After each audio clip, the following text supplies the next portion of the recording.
Hello there, I'm George Hall, and welcome back to the Good Growth Podcast. Back in December of 2022, I sat down with Tim Hutton, Senior Manager of Analytics Implementation at Ukes and Net-a-Porter Group. Tim's background means that he has a vast array of experience in developing and managing service delivery and implementation teams, along with creating analytics best practices in multiple organisations. We talked so much, in fact, that we've split our conversation into two parts. This episode is part one, and part two will follow in due course. Tim, it's a pleasure to have you with us today. How are you? I'm very well, thank you. Yourself? Good, yeah, good, thank you. Keen to get right into it with a bit of a look back at 2022 and the year that was. It was by no means a normal year, but perhaps a little more precedented than the 2 years prior.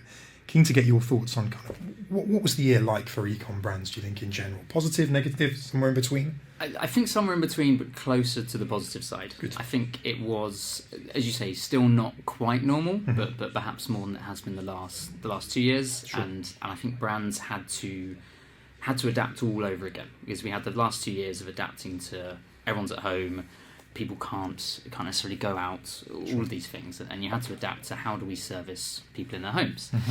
And now it's back to more normal, and people can go out, and particularly in retail and fashion, people can purchase clothes to go to weddings again, and all of those things. And it wasn't as simple as just, great, what did everyone do in 2018, 2019 when it was normal? Because everyone has taken those learnings from the last 2 years and adapted that, whether that's getting used to subscription services, and certain brands perhaps who did really well during those 2 years are now struggling because there's less of a need. Similarly, I know you had your chairman on here a few weeks back who said there was a massive surge at the start of the year for fashion that's then slowed down again, and it's almost been a bit of a reset all over again, and learning that. If anything, the last 2 years I think have highlighted that online is more important than ever, and those experiences are hugely important, and that can only be a good thing. And I'm starting to see that in the brands and the apps that I use. The experience is getting better and better and swifter, and trying to remember your preferred payment methods and all of these things to make that process easier. Okay. And with it being almost every market is so crowded now that the experience is really important. And I was in a really interesting talk not long ago about creating a perfect purchase score. Okay. There was a brand building this all the way from the cost of acquisition of how many channels do we touch them at before they get to the site, and then the purchase itself, how simple is that flow, which payment methods they use, if they've used next day delivery in the past and can't now on purchase number 3, all the way through then to the delivery itself. Does it arrive on time? All of these things, and they were actually being KPI'd on that perfect purchase score rather than necessarily revenue or transactions, and that was really fascinating, and I think one that a lot of brands will be moving more towards. I think secondly is acquisition. It's been touched on this podcast before. It's getting harder than ever, and partly because of the crowded markets and the cost to bid, and whether that's keywords, ads, interests. It's getting more and more expensive, and the quality of targeting is getting harder.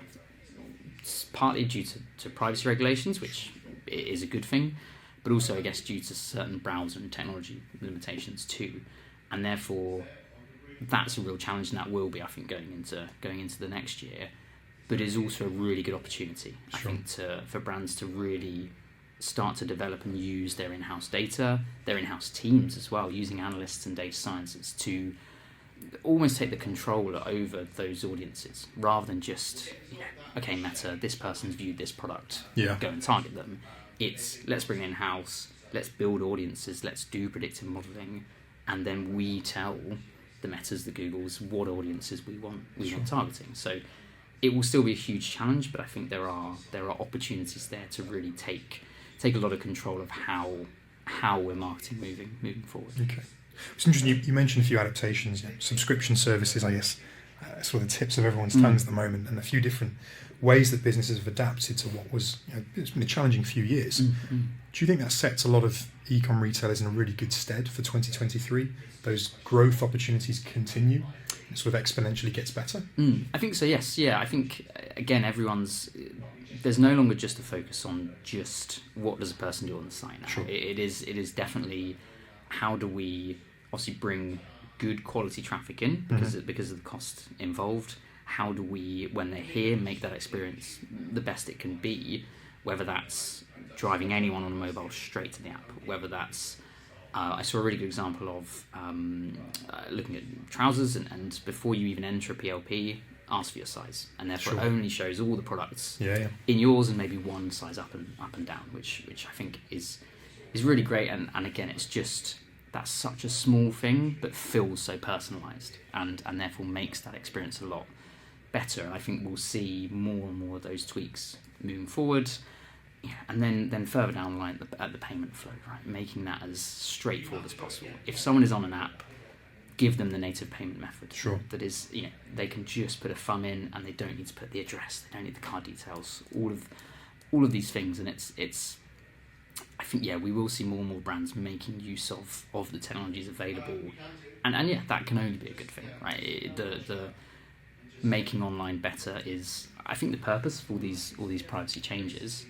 But if you can make everyone's experience online as good as possible, then that can only be a great thing for e-commerce moving forward. Perfect. No, it's great to hear such a big focus on customer experience, and some relatable examples in there as well. Looking ahead, we sort of touched on those opportunities and the way things are going to get better. What do you see as sort of the big roadblocks coming up for retailers? It could be analytics, could be anything else. What are the big stumbling points that you think might herald some challenges in the next 12 months?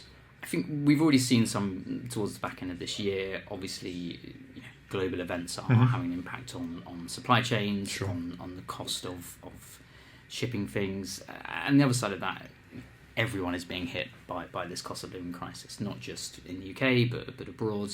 And not just at certain income levels either. I think everyone is definitely feeling the squeeze, and that potentially in the first half of next year, I think will have an impact. From a retail perspective, you've got this really difficult balance of, okay, do we need to bring prices down slightly in order to acquire customers? But if the cost of obviously acquiring in the first place, both the customer and the product itself, or obviously the cost of shipping. I know there's been with all the recent in the UK in particular with strike action, etc., that we're seeing other delivery services upping prices because of demand, and that then comes full circle of can you effectively target customers in a time when their wallets are a bit squeezed, when your own prices are going up. Do you take the short-term hit on profitability or less of a profit than before in order to get those customers in, breed that loyalty, and then hope for the best in the long run?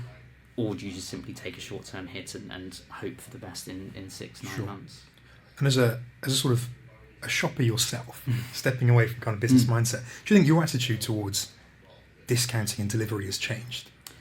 I think so, yeah. I think with, again, going back to the learnings of the last 2 years, we were taught that things can come so easily. Right? You can have fresh pasta every Friday if you want it. You can have things delivered the same day. You can have your food shopping all brought to you, and I think that has definitely changed the mindset and definitely changed how I shop in terms of, yes, price is still very high in the list of priorities.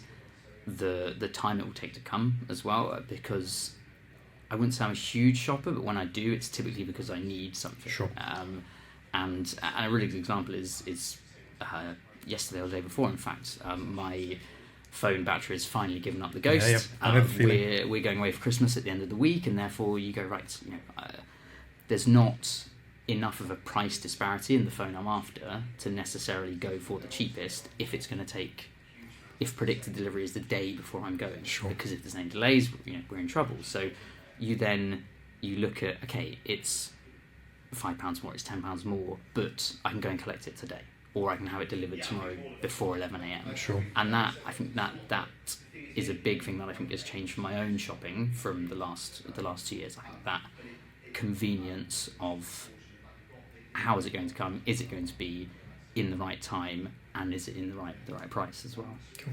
And then You've been at YNAP for just over a year, I believe? Yes, yeah. What was 2022 like specifically for YNAP? Same challenges that are in the wider e-comic space? I think so, yeah. Yeah, I think luxury fashion has not thrived in the last years, but has been okay. I think that obviously we have seen some brands struggle, and sadly, Jules, for example, being one of them. But for the most part, I think luxury fashion has been okay. It has still done well enough in that time. Again, like most has had that surge this summer in particular. We've definitely, it's been a challenge. I think the customer acquisition and then driving the loyalty from that. How do you, particularly with technology challenges, and if a lot of people are going to your apps, it makes the experience better, but then potentially makes the driving loyalty a bit more difficult. Sure. Because you can't, Safari in particular, is very blocking on how long after you can target. And it's meaning we're having to be a lot smarter about how we use first-party data. How do we build lookalike audiences? How do we not just acquire, but drive that loyalty and drive that personalization? And I'm really fortunate in that our team sits within growth as opposed to maybe data or products. Sure. But so we have the first hand of that, the acquisition side of the business, and seeing the performance, the impact, and also being targeted ourselves on how we deliver that data in a consensual and smart way to the right places at the right time to the right people. And then the other side of that is being close to product and seeing how they take that same data and Sure. perhaps show a completely different version of our website or app based on the acquisition channel. And that's, again, we're definitely moving towards, both at YNAP and I think in the wider market, no two users' experience being the same. And that can make analysing a bit more difficult sometimes, but if it makes the user experience better, then again, that cannot be a bad thing. It's interesting. I've seen a few articles recently sort of headlined with the roaring 20s, and almost a return that those who are still living at home are, instead of paying sort of 2 months London rent, they're buying a luxury handbag instead. Mm-hmm. I guess it makes things a little bit more difficult because there's socioeconomically we've changed so much. Is there kind of an understanding now from brands and retailers that data is no longer just a nice to have, it's actually at the forefront an essential, even more than an essential? Absolutely, yeah. I think that's going to come into its own even more this year. I'm seeing more and more members-only sales or sections of a website or app that you cannot view unless you sign up to a mailing list. And I think we're going to start seeing the first time you download an app being forced to sign in or register, so that it can be hyper personalized. You can be really effectively targeted, because it's not about necessarily sending a hashed email over to Google to being that targeting. It's everything is being collected in house, and that data is there for you, obviously consensually, to use in the right way and build those models and build those audiences. And I think the things like guest checkout potentially might start to be a thing of the past. Okay.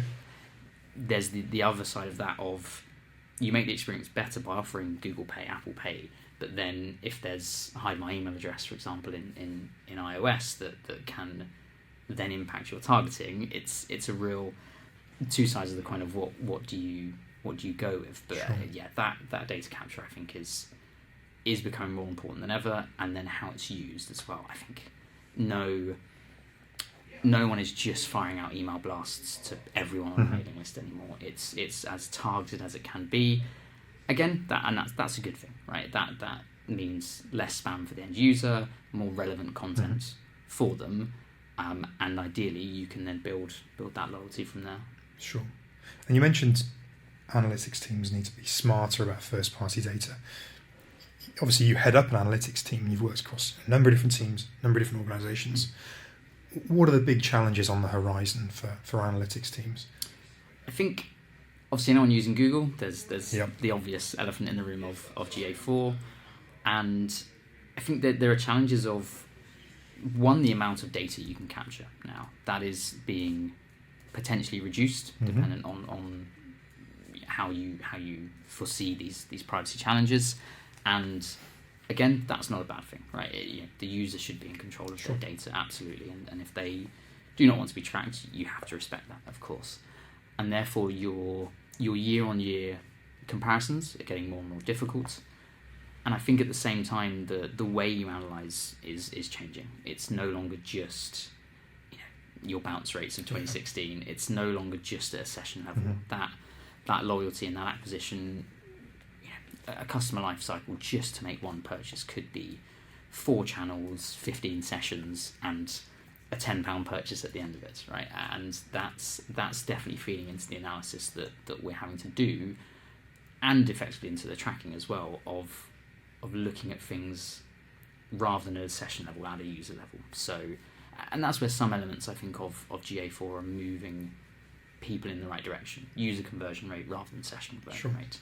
And therefore looking at, again, that level of loyalty, that level of, not just cost per acquisition, but almost cost per session as well, right? How much does driving someone across 4 different channels actually cost? With a last click model, you've got, fine, the ad costs this, they purchase this, great. But actually, with data driven, you can then, it's still a bit black box, but arguably you can look across the whole life cycle and go, actually, okay, these cost us a bit more than we originally thought, and I think that can then impact budgets in a better way. I think there may be arguments across teams of, well, they attributed more of it to me, but I think again that is going to need to drive a difference of teams going to have to work together, and be a lot more effective in how people are targeted and how you use those different channels, not just targeting people in the exact same way based on a product view. And again, if that means budgets are spent in a better way, that's good. I think getting that off the ground is a big challenge, definitely, because that's going to be a bit difficult to quantify. Obviously, every platform you use to target someone gives you one metric. Your analytics platform will give you something else. And it's about then working between the two to effectively look at, okay, is this the best use of our budget here? It does sound like there could be some testy conversations in social media teams, I think. We sort of alluded to the elephant in the room there. Obviously, for listeners of the Good Growth podcast, I'm sure they'll be aware of GA4 and Google's new iteration of analytics. I'm keen to get your thoughts as someone who's on the front line, so to speak. Is it a force for good? Is it a force for evil? Is it a force for change? What's your take on it? I think it is a force for good. Okay. In the longer term. Okay. In that, clearly it's not ready as a product completely, and yes, I think they potentially made a few enemies with the way it was pushed out. Yeah. For us, we had to obviously include that in our roadmap, and it has dominated that for web and app over the last few months. And then, obviously, it then changed. They pushed back the deadline. For example, changing item parameters, which were previously limited to 10. They've now released a change of that. So you've done your modelling of, right, we've got these 10 mandatory parameters we can use. All these ones within UA, we're just going to have to move to an event level. Okay, item level's back, we can move it all back again.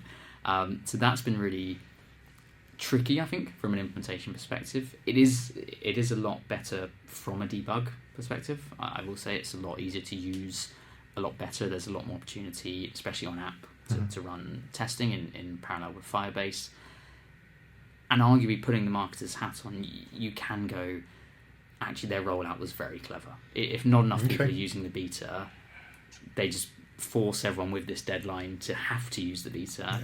And even then, if people are critiquing it and going, it's not very good, that's all feedback that they wouldn't have got previously because not enough people were using it. So arguably they have been quite clever. Yes, they have probably angered a few people, but more people than ever before are using it, and also it's everywhere, right?